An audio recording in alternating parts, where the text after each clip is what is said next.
this weekend. No Hulk Hogan bandana, no shirt with no sleeves. Safari hat. Safari hat, yeah.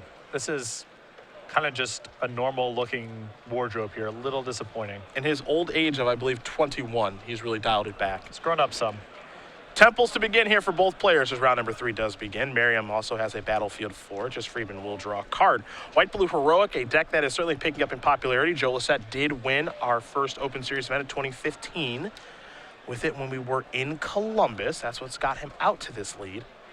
Friedman does have a Hero of Iroas to play on turn 2 before passing the turn back over to Merriam. Merriam will play a Mountain. We'll see what his turn 3 play will be. It'll be a copy of Goblin Rabble Master.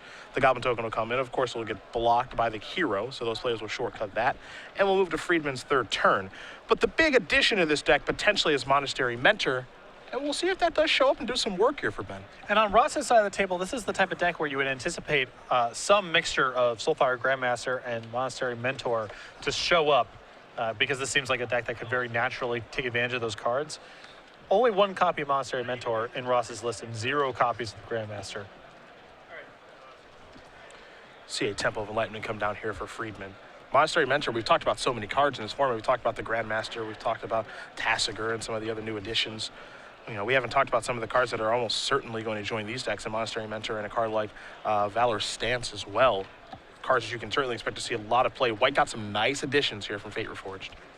I don't know if you know this or not because I was wandering over the dealer booth. Valorous Stance was the only Fate Reforged card that the dealers were sold out of this morning. Wow. That's telling. Yep, that's the one.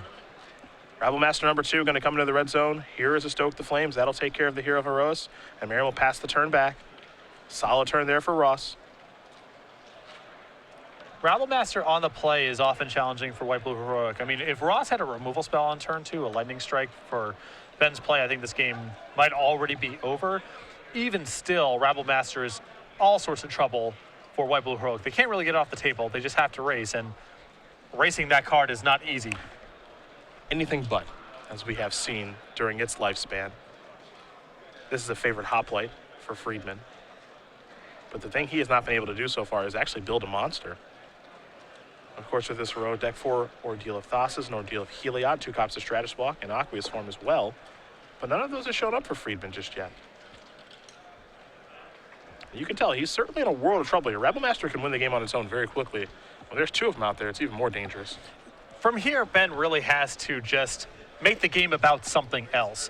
Things like Ordeal of Heliod, things like Aqueous Form can allow him to race, but it's going to be very challenging for him to try to beat the board straight up.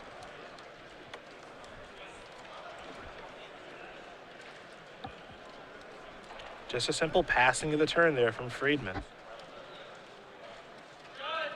Merriam with 3 mana available, 2 Rabble Master, 2 Goblin tokens. You have to imagine 2 more Goblin tokens will be on the way here shortly.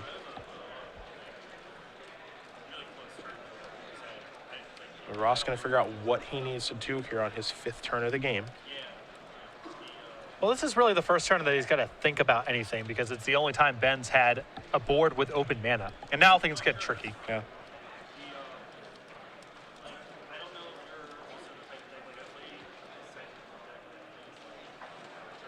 And both creatures that Ben has in play are each threatening in their own way.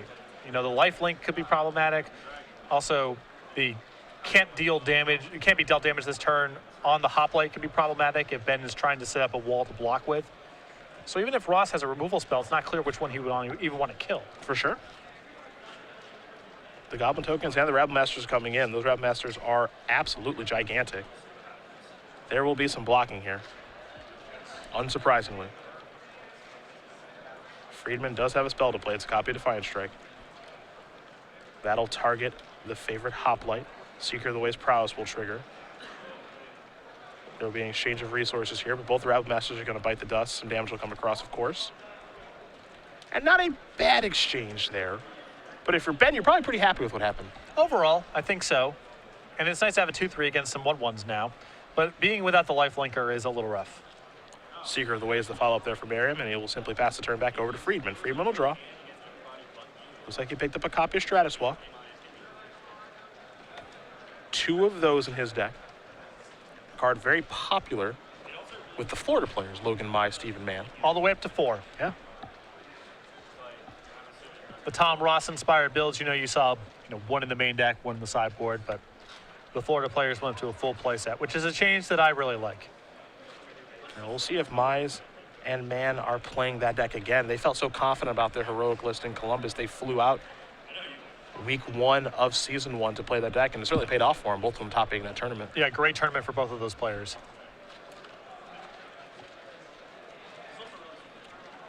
Two copies of Laguna Band Trailblazer and a passing of the turn. Just gumming up the ground, something Heroic is certainly good at. We'll head back Merriam's way. Merriam will play a 5th land. This is where we work ourselves into Stormbreath Dragon territory, and there that is, a very hard card for the Heroic deck to beat. Yeah, the way that you beat this card is by killing them before Stormbreath Dragon can get online, or by making your creature unable to be blocked.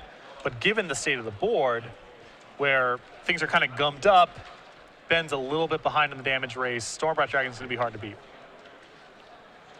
It's a copy of Ordeal of Thassa. And of course, we'll make the favorite hoplite grow a little bit. Though Merriam may have a response here, he does have creatures out there, of course. Even though he has tapped out, it's a copy of Stoke the Flames in response.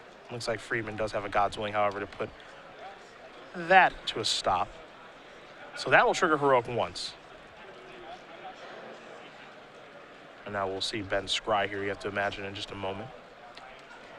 I like Ross making a move there. I think it's well worth it because it's sort of concealed that you have Stoke the Flames in your hand, and if it works, the game's over. And if it doesn't work, it's not like it's the end of the world by any means. Yeah. Forces Ben's hand to have something, and Ben is still in trouble. Well, it means that Ben can't put a, can't block effect on his creature this turn, which means that Ross is able to chump block this turn if he wants to, and untap and attack with some of the threats that he has in play into the 0/4s that Ben can't modify. Yeah. So here's the attack, of course. Now, Ben's creature does have protection from red due to the Stoke the Flames. You have to imagine. So Goblin Token won't get the opportunity to chump block here, but that's okay because Ross can just turn to the offensive now. So he'll untap all those creatures. He will draw a card with 1 card left in his hand. Now he does have 2. And even though the score is tied right now, feels like things are in Merriam's favor, and this Chain of the Rock's certainly going to help. Yeah, that's the backbreaker here. I mean, Ben was sort of keeping himself in the game, but now without the only creature he really had that mattered, and facing down the Stormbreath Dragon, I don't think he's long for this world. Can't forget that Prowess is going to trigger on the Seeker of the Way, so Merriam's going to gain a little bit of life in the exchange. And Ashclaw Phoenix is his last card, so he's able to deploy that as well. You see the life totals here. It's 18-8 in favor of Merriam, and this game is certainly in his favor now. Well, Ben is facing lethal in the air. He does have a Tranquil Cove here, which he can play to get himself out of lethal range at least of the Flyers, but facing down 5 creatures on the ground against the 2 he has in play, most likely his hand is just a bunch of enchantments also. It's going to be tough for Ben to get out of this. Does have a copy of Monastery Mentor in his hand, and as powerful as that card is, as he does gain a life from the Tranquil Cove, it's not one I think that can work him out of this situation. A copy of Seeker of the Way will be placed into play. Merriam will quickly untap and take a draw step here. Might just see him attack with the Flyers, and he will get in with those. Here's a copy of Stoke the Flames. That's going to make things very, very easy. Ross Merriam going to win game number 1 here against Ben Friedman. Red-White Aggro up a game here over White-Blue Heroic as we turn our attention to the sideboard. And we will start with Ben Friedman and a card that I think is going to come in very quickly in Glare of Heresy. 4 copies of those. You throw in 3 Disdainful Strokes, 2 copies of Negate, 3 Stubborn Denial, Treasure Cruise, and a Dig Through Time, and a Mortal Obstinacy. And I think I think that Glare of Heresy is the best option. I think so too. I think there's an argument to be made for some of the counter spells here, some mixture of Disdainful Strokes, Negates, and Stubborn Denials, although what Ross presented game 1 looked like a pretty creature-oriented strategy. It's not these red-white decks really loaded removal, the Sam Black style of red-white. So I don't know how much of the counterspells Ben's going to want to bring in here. I think that the Disdainful Strokes are pretty easy to bring in. There's an argument for Negate and Stubborn Denial too, but I don't know how much of that you can really afford to bring in. What do we see on Ross's side? An Erase, an Oblivion Ring, 3 copies, of Glare of Heresy, 3 copies of Hushwing Griff, 2 Scouring Sands, 2 Sarkin, the Dragon Speaker, a Chandra Pyromaster, an Ashcloud Phoenix, and a Wild Slash.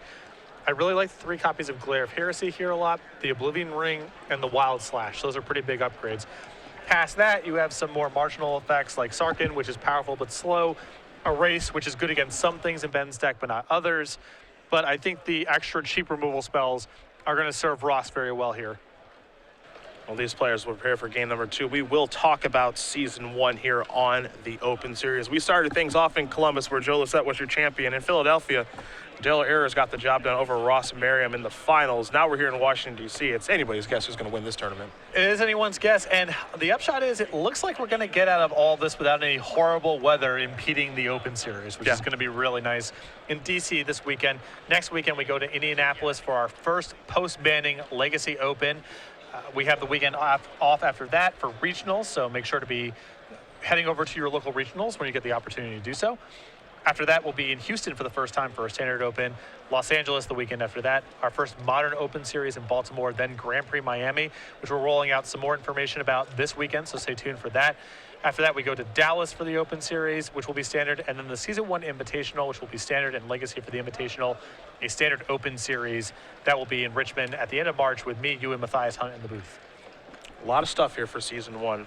We're only in our 3rd event here for Season 1 as far as the Open Series is concerned. These big Opens, 507 players here this weekend for that.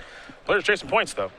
They are chasing. And right now for Merriam, this is a big opportunity for him to get on top and keep it and try to get that invite done. I think that there's a lot of players here who are really gunning for the Season 1 point invite. Now, of course, that can only go to one player, but you see Jim Davis, Ross Merriam, Kevin Jones, a lot of people trying to get that done. They want to go back to that Players' Championship at the end of the year, try to be like Brad Nelson, who did get the job done there. $20,000, big old trophy. He had a great weekend to close out his 2014. This red-white aggro deck, very interesting.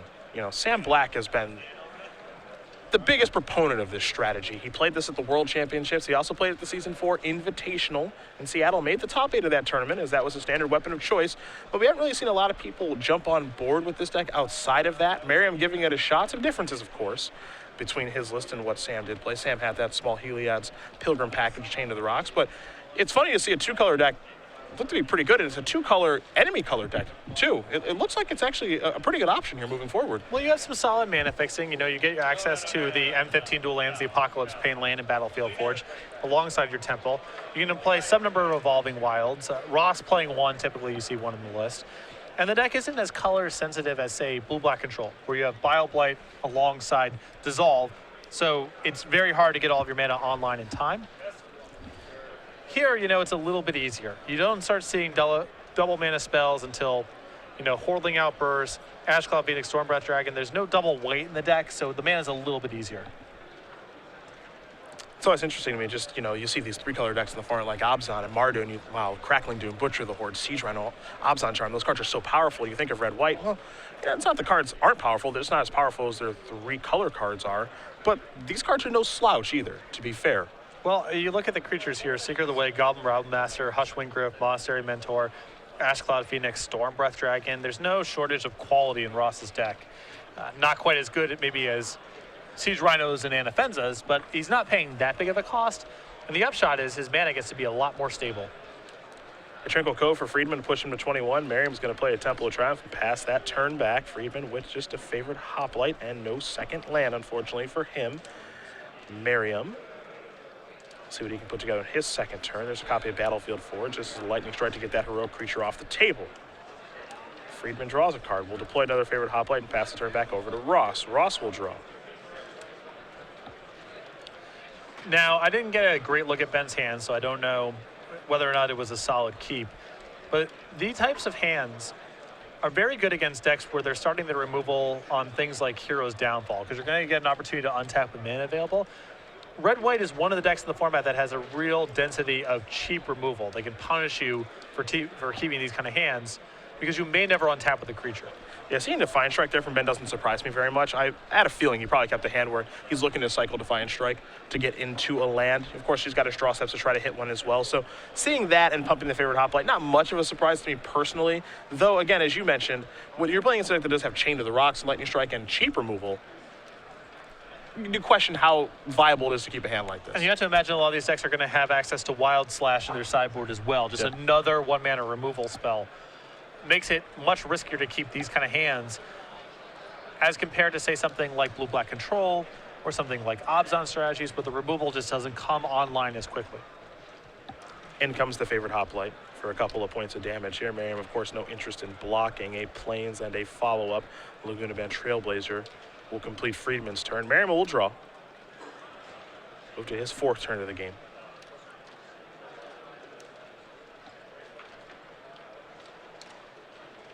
And red-white aggro, the weapon of choice here for Ross. We've seen him play devotion strategies of many types before. Also had a lot of success with Jeskai tokens, making the top 8 in Portland near the end of 2014 during Season 4.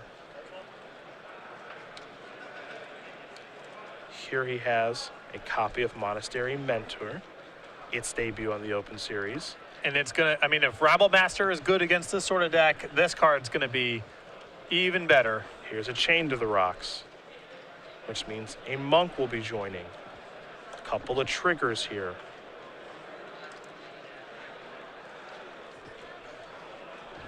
This card is very scary.